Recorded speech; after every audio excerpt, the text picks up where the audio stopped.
आज का हमारा टॉपिक है गुणसूत्र, जिसे हम इंग्लिश में क्या कहते हैं, क्रोमोसोम।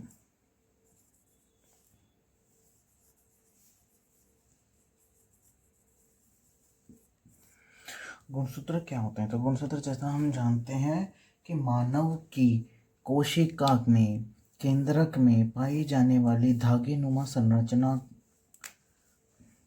जो हमारे केंद्रक में धागे नुमा संरचना पाई जाती है, जो आनुवंशिक लक्षणों को एक पीढ़ी से दूसरी पीढ़ी में ले जाती है, इसी को हम क्या कहते हैं, गुणसूत्र कहते हैं।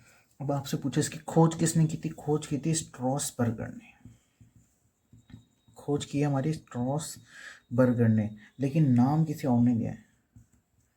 तो नाम किसने दिया? तो नाम दिया W वॉल्डेयर ने। नाम हमारा किसने दिया है? नाम हमारा दिया है W वॉल्डेयर ने। तो ये होगी इसकी सामान्य बात। फिर आता है कि इसका शब्द का अर्थ क्या है क्रोमोसोम का। तो इसका अर्थ है कलर्ड बॉडी। क्रोमोसोम का अर्थ क्या है? Coloured body. फिर आती है बात इसके आकार की। तो जो गुणसूत्र का आकार होता है ना, वो हमारा 0.25 माइक्रोन से लेकर 30 माइक्रोन तक होता है। एक गुणसूत्र का आकार 0.25 माइक्रोन से लेकर 30 माइक्रोन तक का होता है, और हम इसका अध्ययन कोशिका विभाजन की मेटाफेज अवस्था में करते हैं। जो इनके आकार का अध्ययन होता है वो कोशिका विभाजन की मेटाफेज अवस्था में किया जाता है। एक चीज आती है गुणसूत्रों की आकृति। तो आप बोलेंगे आकृति हो चाहे आकार हो, दोनों एक ही चीज हुई? तो ऐसा नहीं है, दोनों अलग अलग चीज हो गई। इसमें देखो, आकृति का अध्ययन तो किया जाता है कोशिका विभाजन की एनाफेज अवस्था में। कोशिका विभाजन की एनाफेज अवस्था में किया जाता है, जबकि जो इसके आकार का अध्ययन है वो हमारा किया जाता है मेटाफेज में। होता तो दोनों में कोशिका विभाजन ही है कोशिका विभाजन ही, लेकिन एक किस में होता है एनाफेज में और दूसरा किस में होता है मेटाफेज में। ये इसमें अंतर होता है। फिर हम बात करते हैं गुणसूत्र की आकृति। तो गुणसूत्र की आकृति है वो गुणसूत्र बिंदु के आधार पर होती है। अब देखो, गुणसूत्र की आकृति गुणसूत्र बिंदु से होती है, हमने बात कर ली। इससे हमारे क्या अलग अलग शेप बनती है, जैसे कभी V शेप बन जाती है, कभी L शेप बन जाती है, और कभी J शेप बन जाती है।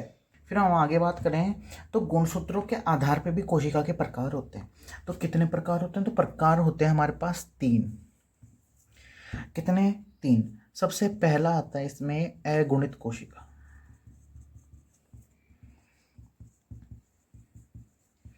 ऐसी कोशिकाएं जिसमें गुणसूत्र का केवल एक ही सेट पाया जाता है। कितने सेट? केवल एक ही सेट पाया जाता है, उसे तो हम कहते हैं अगुणित कोशिका।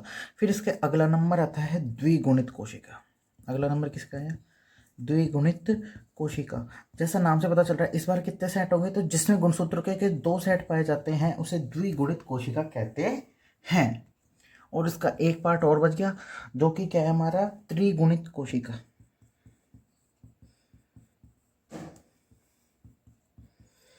और इसमें क्रोमोसोम के कितने सेट पाए जाते हैं? 3 सेट पाए जाते हैं। गुणसूत्र के 3 सेट पाए जाते हैं। ये बात हो गई हमारे गुणसूत्र का आकार। फिर हम बात करते हैं गुणसूत्र की संरचना।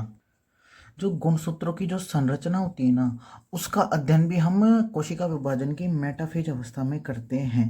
क्योंकि हम बात कर चुके हैं कि इनके जो है वो दिखेंगे भी कब, अच्छे प्रकार से दिखती कब है, जब आकार कब दिखता है, तो आकार भी मेटाफेज में दिखता है। तो इस कारण से कोशिका की संरचना का अध्ययन भी हम मेटाफेज अवस्था में ही करते हैं।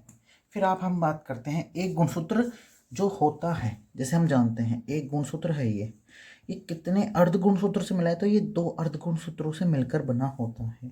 और अर्ध गुणसूत्रों में एक अर्ध गुणसूत्र में एक वर्णसूत्र होता है। कहने का मतलब ऐसे डिजाइन, और ये वाला वर्णसूत्र होता है इन दोनों में। तो ये जो डायग्राम दिख रहा है ये हमारे गुणसूत्र का डायग्राम है, जिसमें इस पर बात कर सकते हैं। तो सबसे पहले बात करें तो हम बाहरी आवरण और इस द्रव की। तो बाहरी आवरण और द्रव है ना, वो हम कहलाते हैं पेलिकल और मैट्रिक्स कहलाते हैं। एक तो होता है पेलिकल, और अंदर वाला द्रव पदार्थ होता है वो क्या कहलाता है? मैट्रिक्स कहलाता है। मतलब आपको एक गुणसूत्र के चारों तरफ का जो आवरण दिख रहा है ना, उसको तो हम पेलिकल कहते हैं, और फिर जो अंदर जो पदार्थ पाया जाएगा ना, उसे हम क्या कहेंगे, मैट्रिक्स कहेंगे। और पेलिकल व मैट्रिक्स ये दोनों किसके बने होते हैं, तो ये दोनों बने होते हैं प्रोटीन के। ये दोनों किसके बने होते हैं, तो ये प्रोटीन के बने होते हैं। फिर हम आगे बात करें तो आपको डॉट दिख रहा है, तो ये तो होगा ही, आपको पता है क्या होगा, गुणसूत्र बिंदु। आगे हम बात करें तो आपको ये धागेनुमा संरचना दिखाई दे रही है। तो आपको ये जो धागेनुमा संरचना दिखाई दे रही है ना, ये धागेनुमा संरचना ही हमारी वर्णसूत्र कहलाती है। क्या कहलाती है, यहाँ लिखने तो ये कहलाती है हमारी वर्णसूत्र कहलाती है। अब इन वर्णसूत्र पे ये डॉट डॉट से दिख रहे हैं आपको ये वाले, तो ये इस पे वर्णसूत्र पे वर्ण कणिकाएं होती हैं। क्या होती है, वर्ण कणिकाएं होती हैं। ये हमारी क्या होती है, वर्ण कणिकाएं। और तो ये हमारी क्या कहलाती है, वर्ण कणिकाएं कहलाती हैं। अब गुणसूत्र में हमें पता है ये जो संरचनाएं होती है ना वर्णसूत्र वाली, ये वर्णसूत्र है ना डीएनए और हिस्टोन प्रोटीन का बना होता है। किसका बना होता है, तो ये बनाता है DNA plus histone protein. Pellicle matrix केवल प्रोटीन के बने हैं, जबकि ये जो वर्णसूत्र हैं ये किसके बने हुए, डीएनए और हिस्टोन प्रोटीन को, क्योंकि ये क्या लेके जाते हैं, एक पीढ़ी से दूसरी पीढ़ी में संदेश लेकर जाते हैं। और हम वर्ण कणिकाओं के लिए एक चीज और बोल सकते हैं कि जीन के समकक्ष होती है। फिर हम जैसा जानते हैं एक लास्ट चीज बची, गुणसूत्र बिंदु। गुणसूत्र बिंदु में ज़्यादा खास नहीं है, हमको वैसे डायग्राम में दिख रहा है कि इस पर ना पेलिकल है और ना ही मैट्रिक्स है, मतलब इसके चारों ओर पेलिकल मैट्रिक्स का आवरण नहीं पाया जाता, और इसको इंग्लिश में काइनोट कोर भी कहते हैं यहाँ, है ना। और इसके बिना गुणसूत्र जीवित नहीं रह सकते, अगर ये नहीं होगा तो गुणसूत्र जीवित नहीं रहेंगे। और हम पहले भी बात कर चुके हैं कि गुणसूत्र बिंदु के आधार पे ही इसकी क्या होती है, अलग अलग संरचनाएं होती है, उनके बारे में हम बात कर लेते हैं।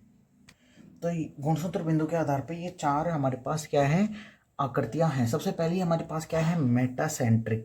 इसमें क्या होता है, गुणसूत्र बिंदु बिल्कुल मध्य में पाया जाता है। गुणसूत्र बिंदु बिल्कुल मध्य में पाया जाता है। अगर मध्य में पाया जाता है तो उसकी आकृति कैसी बनेगी, तो उसकी आकृति बनेगी, मान लो आप खुद देख लो, अगर ये गुणसूत्र था, इसके बिल्कुल मध्य में पाया जाए तो ऐसी आकृति कहने का मतलब वी शेप आकृति बनती है। कैसे आकृति बनती है, वी शेप आकृति बनती है। फिर आता है सब मेटासेंट्रिक। अब देखो सब इसी के आगे सब लग गया, इसका मतलब मध्य में तो नहीं होगा, तो हम इसमें कहेंगे कि मध्य से थोड़ा सा हट जाए वो, तो उसमें क्या होगा, मान लो ये मध्य से थोड़ा सा हट जाएगा तो ये ऐसे रहेगा, एक तरफ तो छोटा रहेगा और एक तरफ क्या रहेगा, एक तरफ थोड़ा बड़ा रहेगा। तो इस प्रकार एक जे की आकृति बन जाएगी।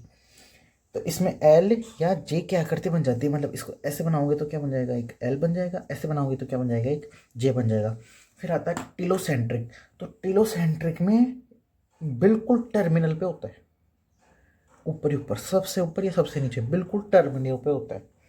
फिर आता है एक्रोसेंट्रिक। एक्रोसेंट्रिक में तो इसमें इसका ही थोड़ा सा चेंज होकर क्या हो जाता है, इस बिल्कुल सेंटर वो बिल्कुल उस पे नहीं होके, किस पे, टर्मिनल पे, बिल्कुल कोने पे, मतलब टर्मिनल पे नहीं होके खाऊं थोड़ा सा खिसक रखा हो अंदर, कहने का मतलब सब टर्मिनल पे हो। तो ऐसे क्या हम क्या कहेंगे, एक्रोसेंट्रिक कहेंगे। ये इसके क्या आ गई, चार शेप आ गई। और अधिकतर जीवों में गुणसूत्र मेटासेंट्रिक होते हैं, और मानव के गुणसूत्र अधिकतर में तो तीनों कंडीशन पाया जाता है, ये वाला नहीं पाया जाता, बस टिलोसेंट्रिक नहीं पाया जाता, मेटा भी पाया जाता है, सब मेटा भी आता है, एक्रो भी पाया जाता है।